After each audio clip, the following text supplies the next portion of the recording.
자, 오늘 본문 말씀을 가지고 제자도 5번째 시간으로 은혜 안에 머물라라는 제목으로 말씀의 은혜를 나누겠습니다. 함께 우리 제목을 따라 하시겠습니다. 은혜 안에 머물라. 한 번 더 따라 하시겠습니다. 은혜 안에 머물라. 네, 고맙습니다. 제자도란 교회 안팎에서 우리 일상에서 예수님을 본받아 성결하고 거룩하게 살며 또 우리가 그곳에서 우리 주 예수님처럼 선한 영향력을 끼치며 사는 삶을 말합니다. 제자도는 우리 주 예수님의 제자도의 길을 걷는 것은 우리 주 예수님의 간절한 소원이고 명령이고 또 우리가 복을 받고 그의 사랑과 관심 속에 변화된 삶을 사는 방법입니다. 제자도의 길을 잘 걸어가기 위해서는 이 두려움을 반드시 극복을 해야 합니다. 제자도의 길을 걸어갈 때 손해보면 어떡하나, 힘들면 어떡하나, 어려워지면 어떡하나, 이런 두려움을 반드시 극복을 해야 우리 주 예수님과 더불어서 자원하는 마음으로, 기쁜 마음으로 제자도의 길을 걸어갈 수가 있는 것입니다. 사랑하는 여러분, 이름은 얻는 이 십자가의 놀라운 역설의 진리를 확신하시기를 바랍니다. 제자도의 길을 걷는 자, 당장은 손해도 보고 또 그렇게 보일지 몰라도 우리 주 예수 그리스도께서 반드시 지금에 보는 어려움과 손해와는 비교도 할 수 없는 영광을 여러분에게 선물하실 것입니다. 이 확신을 가지고 두려움을 이겨내고 담대함으로 숨지 말고 우리 주 예수님과 함께 제자도의 길을 걷는 여러분이 되기를 바랍니다. 또 우리 제자도의 길을 온전히 걸어가려면 고난을 잘 다스릴 수 있어야 합니다. 왜냐하면 누구에게나 고난이 찾아오기 때문입니다. 예수님의 일과 제자도의 길을 함께 걷는 그 사람에게도 고난은 반드시 찾아옵니다. 하지만 우리 그리스도인에게 제자도의 길을 걷는 예수님의 제자들에게 고난은 유익임은 먼저 평상시 내게서 멀리만 계시는 것만 같은 우리 주 예수님, 침묵하시던 예수님을 고난 속에서 우린 만날 수가 있기 때문입니다. 고난은 예수님을 만날 하나님의 기적을 체험할 절호의 찬스입니다. 기회입니다. 또한 우리 고난 중에서 우리는 우리의 믿음을 비롯하여 우리의 인격, 우리의 신앙이 성장할 수 있기 때문에 성도에게 있어 제자도의 길을 걷는 자에게 있어 고난은 유익입니다. 사랑하는 여러분, 고난을 잘 다스리셔서 제자도의 길을 기쁜 마음으로 하나님의 나라 그날까지 끝까지 완주하기를 간절히 주의 이름으로 축복합니다. 어제는 이 제자도의 길을 잘 걷기 위해서는 사랑하는 여러분, 너무나도 당연하게 우리의 삶이 행복하고 우리의 사역에 기쁨이 있어야 한다라고 말씀을 드렸습니다. 내 삶이 지옥 같고 사역의 무게가 너무 막 무겁다면 어떻게 제자도의 길을 기쁜 마음으로 가겠습니까? 당장 힘들어 죽겠는데요. 따라서 우리는 우리의 삶이 막 행복하고 우리의 사역에 막 기쁨이 충만해야 합니다. 이를 위해서 우리는 우리보다 앞서 제자도의 길을 아주 모범적으로 걸어갔고 하나님께 칭찬을 받은 예수님의 참된 제자였던 사도 바울의 권면의 말씀을 들었습니다. 주 안에서 항상 기뻐하라. 내가 다시 말하노니 기뻐하라. 기뻐하라는 행복하라라고 치와 나와 쓸 수 있다 말씀드렸습니다. 주 안에서 기뻐해야 합니다. 예수님이 주시는 사랑과 기쁨, 행복을 누릴 수 있어야 합니다. 이를 위해 무엇이라 말씀드렸습니까? 예수님이 나를 사랑한다, 하나님이 나를 극진하게 사랑한다라는 확신을 갖기 위해 애를 쓰라라는 말씀을 드렸습니다.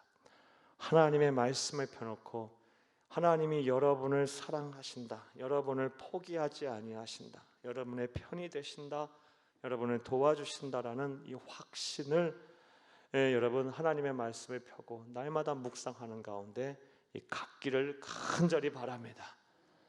내가 사랑받는다는 것만큼 또 내가 인정받는다는 것만큼 나를 기쁘게 하고 나를 행복하게 하는 것이 어디 있겠습니까? 하나님이 나를 사랑한다고 한다면 뭐가 걱정이고 뭐가 염려가 되며 뭐가 불행하다고 느껴지겠어요? 하나님이 나를 사랑하신다라는 이 기쁨 속에 제자도 되기를 즐거운 마음으로 걷는 여러분이 되기를 간절히 바랍니다. 또 우리의 삶이 행복하고 우리의 사역이 기쁨으로 충만하려면 사랑하는 여러분, 사람과 사람 사이의 관계가 원활하고 평안해야 합니다.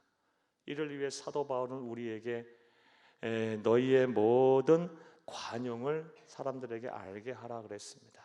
관용은 온유하고 겸손하고 더불어서 오래 참는 것을 말합니다. 사랑하는 여러분, 여러분의 이와 함께하는 여러분의 공동체의 모든 사람들에게 관용을 베풀어 여러분의 모든 인간관계가 원활하고 평안하여 여러분의 삶이 행복으로 가득하기를, 그래서 제자도에게를 기쁜 마음으로 걸어갈 수 있기를 간절히 바랍니다. 무엇보다 사랑하는 여러분, 제자도의 길을 걷기 위해서 우리의 삶이 행복하려면 우리의 마음과 생각이 무너져서는 안 됩니다. 무엇으로? 염려와 근심으로 무너져서는 안 됩니다. 염려와 근심이 우리의 마음의 성을 무너뜨릴 수 있도록 내버려 둬서는 안 됩니다. 방법이 무엇이라고 말씀하고 계십니까? 감사기도로, 아무것도 염려하지 말고 다만 모든 일에 기도와 간구로 너희 구할 것을 감사함으로 하나님께 아뢰라. 그리하면 모든 지각에 뛰어난 하나님의 평강이 그리스도 예수 안에서 너희의 마음과 생각을 지키시리라. 할렐루야. 감사 기도는 우리의 염려와 근심을 평안으로 바꾸는 위력이 있습니다. 감사 기도를 억지로라도 하셔서 여러분의 마음과 생각을 굳건하게 지켜 삶이 행복으로 가득하고 기쁨이 충만하기를, 그래서 은혜 속에 기쁜 마음으로 즐거운 마음으로 제자도의 길을 걷는 여러분 되기를 다시 한번 간절히 주의 이름으로 축복합니다. 오늘 또한 우리가 제자도의 길을 온전히 완주하기 위해서 특별히 지치지 않고 낙심하지 않고 도중하차하지 않기 위해서 우리에게 꼭 필요한, 제자도의 길을 온전히 걷기 위해 필요한 또 다른 중요한 조건을 하나 말씀을 드리려고 합니다. 그것이 무엇이냐? 우리 안에 날마다 하나님의 은혜가 공급돼야 합니다. 사랑하는 여러분, 우리가 밖으로 자꾸 내주기만 하고 소비만 하고 내 안으로 들어오는 것이 없으면, 채워지는 것이 없으면, 사랑하는 여러분, 아무리 정신적인 무장이 잘 되고 신앙의 훈련이 잘 되며 준비가 잘 된 사람이라 할지라도 지속적으로 오랫동안 제자도에게 못 걷습니다. 금방 번아웃 돼 버립니다. 실제로 얼마나 많은 사역자들이, 얼마나 많은 신앙인들이 호기롭게 제자도의 길을 걷겠다고 막 그랬다가 다 소비만 하고 하나님의 은혜로 채워지지가 않아서, 공급받지를 못해서, 사랑하는 여러분, 얼마 못 가서 그냥 번아웃 돼 버려서 다 태워버려서, 사랑하는 여러분, 제자도의 길을 도중하차하시는 성도님들이 얼마나 많은지 모릅니다. 사랑하는 여러분, 그러므로 저와 여러분이 제자도의 길을 온전하게 또 지속적으로 온전히 걷기 위해서는 우리의 영혼의 양식인 하나님의 은혜가 공급이 날마다 되어야 합니다. 사랑하는 여러분, 부디 이러한 은혜가 여러분 속에 있어서, 또 이런 실천이 여러분 가운데 있어서 하나님의 나라 가는 그날까지 지속적으로 끊임없이 계속해서 제자도의 길을 기쁜 마음으로 걸어가는 여러분 다 되시기를 간절히 주의 이름으로 축복합니다. 이렇게 날마다 영혼의 양식인 하나님의 은혜를 공급받는 참된 제자의 모습을 오늘 본문 말씀을 보게 되면 다윗은 시냇가에 심은 나무라고 비유하고 있습니다. 오늘 본문 3절을 한번 보여주세요. 3절을 함께 읽겠습니다. 3절. 네. 그는 시냇가에 심은 나무가 철을 따라 열매를 맺으며 그 잎사귀가 마르지 아니함 같으니 그가 하는 모든 일이 다 형통하리로다. 아멘. 그는, 복 있는 사람은, 하나님의 은혜가 날마다 공급되는 사람은 마치 지규법입니다. 시냇가에 심은 나무처럼 날마다 매번 시냇가에 심어 있는 나무는 매일 매 순간 수분과 영양분의 공급을 받습니다. 그래서 철을 따라 열매를 맺게 되어 있습니다. 잎사귀가 마르지 않은 것 같습니다. 날마다 푸른 상록수입니다. 우리도 마찬가지가 되어야 합니다. 날마다 우리의 영혼에 하나님이 주시는 이 은혜가 공급이 돼서 우리의 영혼이 마르지 아니하는 영혼의 상록수가 되어야 합니다. 그리할 때 번아웃 되지 않고, 사랑하는 여러분, 하나님의 나라 가는 그날까지 정말 흥분되고 기쁜 마음으로 제자도의 길을 즐겁게 걸어갈 수가 있는 것입니다. 다시 한번 여러분에게 축복의 말씀을 드립니다. 단 한 번도 빠짐없이 날마다 영혼의 양식인 하나님의 은혜가 여러분에게 공급이 돼서 제자도의 길을 지치지 않고, 힘들지 않고, 피곤하지 않고, 낙심하지 않고 끝까지 걸어낼 수, 완주할 수 있기를 다시 한번 간절히 주의 이름으로 축복합니다. 자, 그렇다면 이 영혼의 양식인 하나님의 은혜를 날마다 공급받으려면 우리가 어떻게 하면 될까요? 오늘 본문 말씀에 이 구약의 예수님의 참된 제자 중에 한 사람이라고 말할 수 있는 다윗이 어떻게 했을까요? 우리에게 어떤 겉면의 말씀을 주고 있을까요? 먼저 영의 양식인 하나님의 은혜를 날마다 공급받기 위해서 우리가 무엇을 해야 하냐? 다윗이 우리에게 권면하는 바는 먼저 죄를 짓지 말랍니다. 본문 1절을 함께 읽겠습니다. 복 있는 사람은 악인들의 꾀를 따르지 아니하며 죄인들의 길에 서지 아니하며 오만한 자들의 자리에 앉지 아니하고. 아멘. 이 복 있는 사람은 3절의 표현대로 하면 시냇가에 심은 나무 같은 사람입니다. 오늘 우리 이 제자도의 주제와 관련해서 말씀을 드리면 매일 하나님이 주시는 영혼의 양식인 하나님의 은혜를 공급받아 제자도의 길을 끝까지 완주해낼 수 있는 그런 영혼의 상록수와 같은 사람입니다. 사랑하는 여러분, 그 사람은 어떤 사람들이랍니까? 악인들의 꾀를 따르지 아니하며 죄인들의 길에 서지 아니하고 오만한 자들의 자리에 앉지 아니하는 자들이랍니다. 악인들, 죄인들, 오만한 자들, 전부 다 죄 짓는 사람들이에요. 즉, 죄 짓지 말라. 하나님의 은혜를 날마다 공급받고 싶으냐? 그 죄를 멀리해라. 죄는 모양이라도 버려라. 이게 하나님이 주시는 첫 번째 다윗을 통해 주시는 권면의 말씀입니다. 왜냐하면 하나님의 말씀을 보게 되면 죄는 하나님과 우리 사이에 은혜의 통로를 막는, 은혜의 통로를 닫아버리는 그런 일을 하게 돼요. 이사야서 우리 59장 1절에서 2절을 함께 보겠습니다. 여호와의 손이 짧아 구원하지 못하심도 아니요 귀가 둔하여 듣지 못하심도 아니라 오직 너희 죄악이 너희와 너희 하나님 사이를 갈라놓았고 너희 죄가 그의 얼굴을 가리워서 너희에게서 듣지 않으시게 함이니라. 아멘. 아무리 대단한 봉사와 사역의 현장에 서 있다 할지라도 그 사람의 언행심사가 하나님 보시기에 이 죄로 가득해 있다면요, 절대로 그 사람은 은혜를 받지 못해요. 왜요? 말씀하고 계시잖아요. 오직 너희 죄악이 너희와 너희 하나님 사이를 갈라놓았다. 복의 근원이신 하나님으로부터 내려오는 이 은혜의 통로가 단절돼 버린 거예요. 끊어져 버린 거예요. 막혀버리는 거예요. 뭐로? 죄로요. 은혜의 통로를 뚫어놓지 않고, 은혜의 통로를 바로 이렇게 세워놓지 않고 무슨 하나님의 은혜를 날마다 공급받습니까? 통로가 막혀 있는데요, 통로가 세워져 있지 않는데요. 그러므로 우리가 하나님의 주시는 은혜를 날마다 공급받기 위해서는 하나님과의 관계, 그리고 사람과 사람 사이에서의 관계, 또 내 자신 속에서 이 죄의 문제부터 해결을 해야 돼요. 죄 짓지 않도록 노력을 해야 합니다. 사랑하는 여러분, 부디 이런 실천을 통해서 하나님과 우리 사이, 하나님과 나 사이에 이 은혜의 통로가 막힘이 없기를, 간절히 주의 이름으로 축복합니다.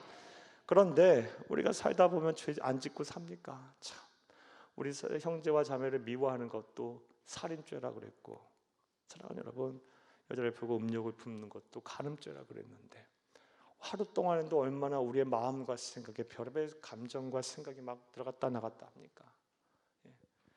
사람들은 어떻게 생각할지 모르겠지만 우리의 중심을 보신 하나님 보시기에 참 답답할 것 같아요. 저와 여러분을 보면요. 예. 뭘 말씀드리냐? 저와 여러분은 필연적으로 죄를 안 짓고 살 수가 없어요. 그래서 우리는 하나님의 자비, 하나님의 사랑, 하나님의 절대적인 은혜가 필요한 거예요. 사랑하는 여러분, 하나님께서는 요한일서 1장 9절 말씀에 만일 우리가 우리의 죄를 자백하면 그는 미쁘시고 의로우사 우리 죄를 사하시고 우리를 모든 불의에서 깨끗하게 하신다고 말씀하셨어요.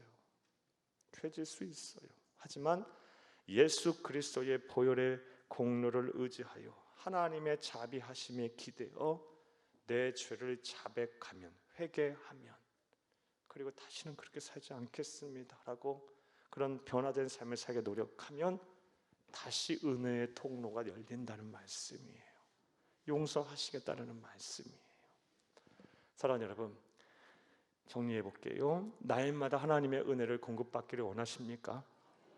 그래서 시냇가에 심은 나무처럼 메마르지 아니하는 철을 따라 과실을 맺는 영혼의 상록수가 되기를 원하십니까? 죄의 문제부터 점검을 하시고 하나님 앞에 죄짓지 않기를 바랍니다. 은혜의 통로를 막아놓고 무슨 하나님부터 은혜를 공급받습니까? 은혜의 뿌리를 다 잘라버리고 어떻게 이 영양분을 공급받습니까? 영의 양식을 공급받겠어요?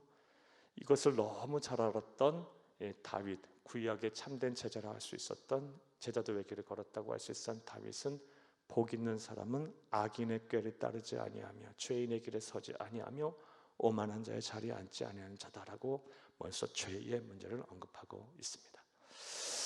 또 두 번째로 영혼의 양식인 하나님의 은혜를 우리가 날마다 공급받아, 그러니까 지치지 않고 우리가 번아웃되지 않고 제자도의 길을 온전히 걸어가기 위해서는 어떻게 해야 할까요? 오늘 본문 2절을 함께 읽겠습니다. 오직 여호와의 율법을 즐거워하여 그의 율법을 주야로 묵상하는도다. 아멘, 아멘. 2절 말씀에 우리에게 또 무엇을 권면하고 있습니까? 하나님의 말씀을 날마다 뭐 해라? 묵상해라. 영혼의 양식인 하나님의 은혜를 날마다 공급받고 싶으냐? 뭐 해라? 하나님의 말씀을 가까이 해서 주야로 그것을 묵상해라. 묵상해라. 그게 영혼의 양식인 우리의 은혜를, 하나님의 은혜를 날마다 공급받는 방식입니다. 사랑하는 여러분, 우리 주 예수님께서도 마태복음 4장 4절에 사람이 떡으로만 살 것이 아니요 하나님의 입으로 나오는 모든 말씀으로 살 것이니라 라는 말씀하셨어요. 물론 우리가 이거를 그릇되게 해석하시는 분은 없을 거라고 봐요. 우리 육의 음식을 안 먹고 어떻게 하나님의 말씀만 날마다 쳐다보고 삽니까? 영혼의 양식을 언급하신 말씀이에요.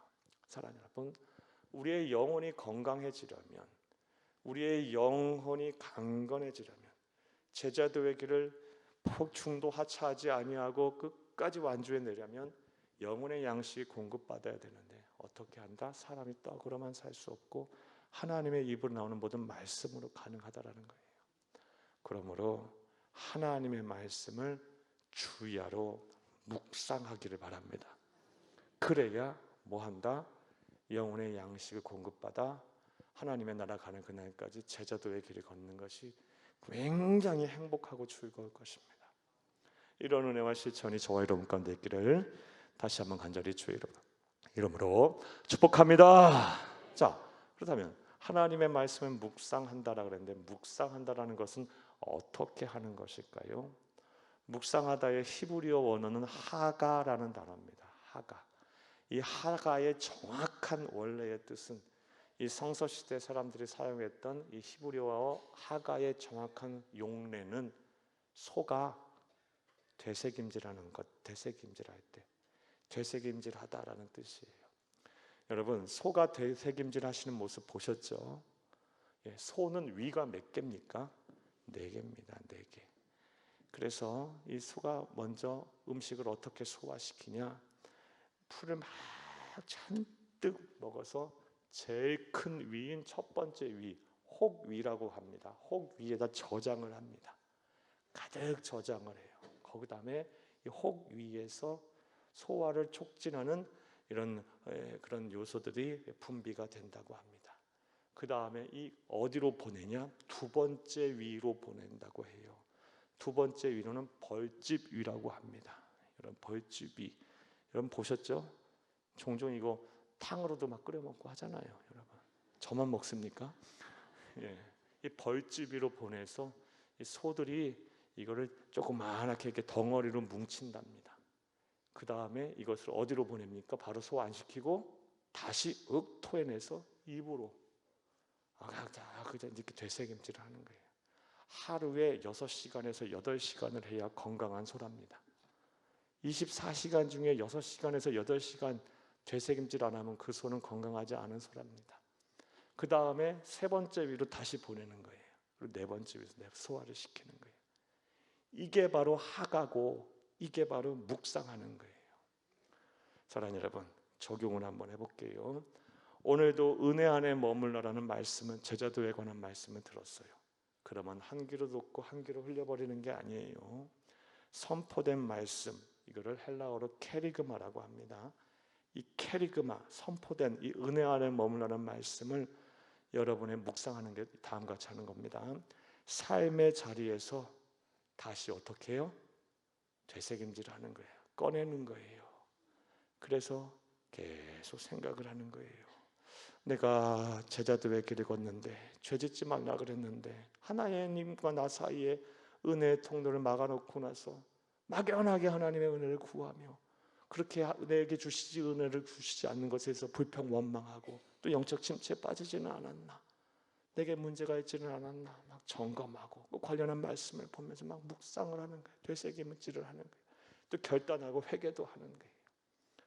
예를 들어서요, 그렇게 또 이렇게 반복해서 그렇게 이 막 선포된 말씀인 캐리그마를 삶의 자리에서 되새김질하게 되면요, 놀라운 일이 일어나는데 어떤 일이 일어나냐? 하나님이요, 삶의 자리에서 여러분에게 다시 한번 또 말씀하세요. 하나님이 그 말씀, 선포된 캐리그마 위에 내가 되새김질을 할 때 다시 한번 말씀을 하세요. 여러분에게 필요한 말씀을. 그것을 가리켜 헬라어로 레마라고 합니다. 사랑하는 여러분, 캐리그마가 레마가 되게 하라. 이게 묵상이에요. 그러면 대단한 일들이 벌어지는 거죠. 목사보다 한 단계 더 나가는 거예요. 여러분의 삶의 자리에서 다시 하나님의 말씀을 듣는 거니까 여러분에게 꼭 필요한 말씀을 하나님께 듣는 거 여러분이 듣게 되는 거 아니겠어요? 그러한 은혜의 작업을 하는 게 바로 묵상하는 거고, 그런 은혜의 작업을 통해서 우리는 영의 양식인 뭘 공급받아요? 하나님의 영의 양식 은혜를 공급받는 거예요. 이런 일 없이 우리가 그냥 막연하게 제자도의 길을 걷기라고 한다면요, 금방 번아웃 돼요. 그리고 영혼이 막 메말라요. 막 내 신앙으로 내 의지로 어떻게든 막 견뎌보려고 하는데 힘들어요. 막 사람이 거칠어져요. 막 들이받고 싶어지고요, 미워지고 막 경쟁이 막 하고 싶어지고 막 그런 경우 많아요. 그리고 다 귀찮아지고 나중에는요, 이런 경우가 한둘입니까? 사랑하는 여러분, 캐리그마가 레마가 되게 하시기를 간절히 주의 이름으로 축복합니다. 자, 이제 말씀을 맺겠습니다. 사랑하는 여러분, 우리가 은혜 안에 머물러서 매일매일 하나님으로부터 오는 이 영의 양식이 공급이 돼야 우리가 제자도의 길을 걷는 것이 완주를 할 수가 있는 겁니다. 부탁드립니다. 더 이상 번아웃 됐다, 어떻게든 다시 살아나서 겨우 견디다가 또 번아웃 되고 이런 이 영적 침체의 악순환의 고리를 이제는 끊어버리시기를 바랍니다. 하나님의 나라 그날까지 우리 가는 그날까지 우리의 신앙이 장성한 그리스도의 신앙의 분량으로 자라나야 되지 않겠습니까? 그러려면 필연적으로 매일매일 하나님으로부터 오는 영의 양식인 은혜가 공급이 되어야 합니다. 시냇가에 심은 나무처럼 시절을 쫓아 과실을 맺으며 철을 따라 과실을 맺으며 맺어야 합니다. 여러분의 영혼이 마르지 아니하는 늘 푸른 에버그린 영혼의 상록수가 되어야 합니다. 이를 위해서 먼저 우리 구약의 참된 제자도에게를 걸었던 성도였던 제자였던 다윗의 권면, 다윗의 신앙을 본받아서 죄짓지 말고 하나님의 은혜의 통로를 막아놓지 말고 날마다 하나님의 말씀을 묵상해서 캐리그마가 레그마가 되게 해서 여러분의 영혼이 영의 양식으로 날마다 충만해지기를 간절히 바랍니다. 오늘도 말씀 들었으니까 이제 댁에 가셔서 오늘 하루를 사시는 동안 꼭 캐리그마가 레마가 되게 되는 작업을 오늘부터 하시기를 바라요. 반드시 하나님께서 여러분에게 또 말씀하실 거예요. 여러분의 꼭 필요한 영의 양식을 주실 것입니다. 이런 은혜와 실천이 저와 여러분 가운데 있기를 간절히 주의 이름으로 축복합니다. 축복합니다. 축복합니다.